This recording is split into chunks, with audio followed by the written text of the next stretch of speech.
let's talk about your favorite crop, of course, the wheat crop.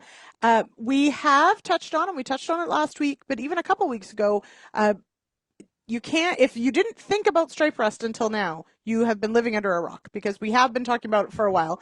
But it is definitely a concern for certain areas of Ontario, and we also have the fusarium question coming up. So let's start with stripe rust and work our way into fusarium and those decisions that need to be made there.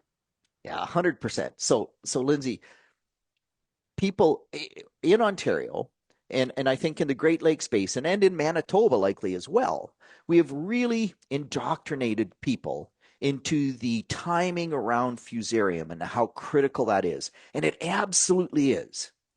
But what frustrates me is that, oh, first off, we didn't expect stripe rust. Wasn't supposed to be a problem. Wasn't coming up from the US. And now it overwinters in Ontario. And Wheat Pete says, well, it overwinters in Ontario. It shouldn't be a big deal because that spore load is probably just localized. And all of a sudden, in that localized area, we must have had enough overwintering that from basically St. Thomas to north of Goderich, it's an alert, alert, alert. And we're almost at T3 timing, and all these growers are saying, well, wait a minute, I'm going to spray my T3 in 10 days. So I'll just wait till then, even though I have stripe rust. And I'm just going, oh my gosh, we did a great job on fusarium. It's an incredible problem. But do you realize that in 10 days, uncontrolled stripe rust can wipe out 50% of your yield? And for goodness sakes, do not wait.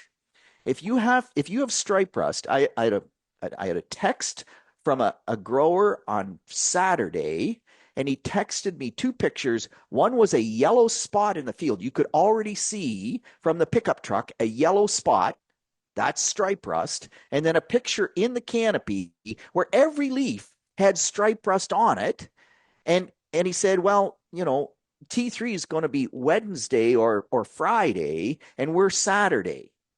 And can't we wait until when? No, you cannot wait. You spray today and you delay your T3 timing to the end of the T3 window to get as much efficacy as you can. But if you, we did, by the way, we've been spraying some badly infected fields that got away from us before we caught them, fields that Wheat Pete doesn't scout. The fields that Wheat Pete scouted, we caught. Okay, Lindsay, we caught them. Okay, all So, right. so just scouting pays, Mm-hmm. but we sprayed them. And then 3, 4 days later, the grower calls me up and says, Pete, it's not working because the field is going more yellow.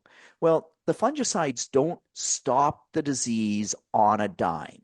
They do stop it, but it's inside the plant. It doesn't have any reach back. And so Right. those lesions often still erupt from the plant and they don't sporulate, so we don't spread it anymore, but the plant still goes off Right. color, goes yellow. And so for that next 4 or 5 days, and that really drives home the point of how much yield loss you are taking, because even when we spray it and stop it, the one field in particular, I would say 25% of the field went yellow after we sprayed it in that first 4 or 5 days. And now it's stopped. The Yeah. 75% of the field that is green is staying green. It's going to have good yield potential, but you cannot wait with this disease. It's called yellow death in Mm-hmm. Europe.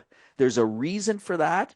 And the weather conditions that we had, those cool, humid, or not humid, cool, damp conditions we had, ideal for stripe rust. It just was Okay. going gangbusters.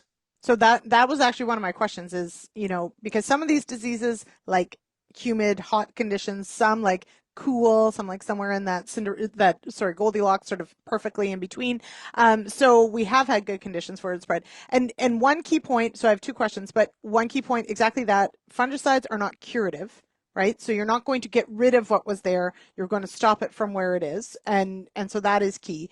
I guess my question is, and you mentioned it, so I want to touch on this a little bit, is that, so if let's say we go today, we roll today with that fungicide, is it a different product than I'm using for my fusarium? And is it spreading out a spray to the end of T3 because I want maximum efficacy or because I could stress out the plant or both? Yeah, it's a bit of both. We don't want to overload the plant, although realistically, any of these fungicides, before they get registered, we have to apply them at 2x and Right. 4x rates and make sure that they're safe. So I'm not really worried about safety. It's more about the efficacy of your fungicides, and we might as well maximize that protection. The other part of this that I haven't mentioned, Lindsay, is that it's been really cool in Ontario.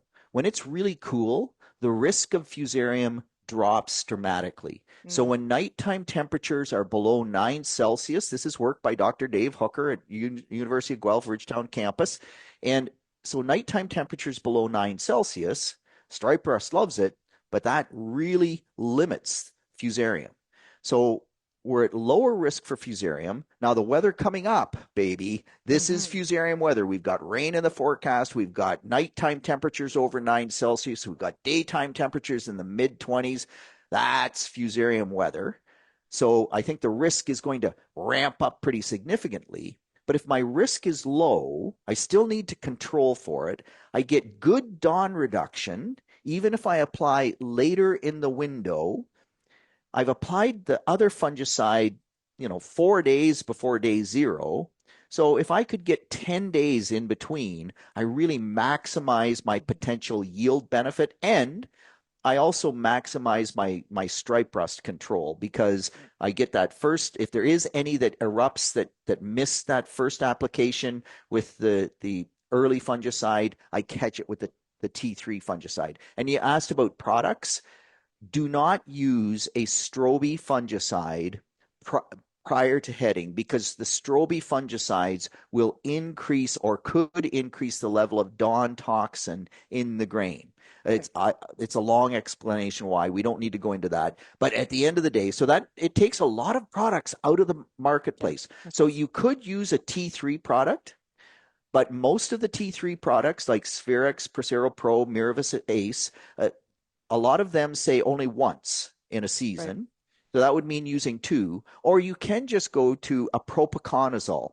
Propiconazole products have good efficacy on the stripe rust. They're cheap. So before heading, you go through with propiconazole. Doesn't have much impact on fusarium, but who cares? None of the heads are out, That's right. right? Yeah. And then you come back with your more expensive T3 product late in that window. Okay.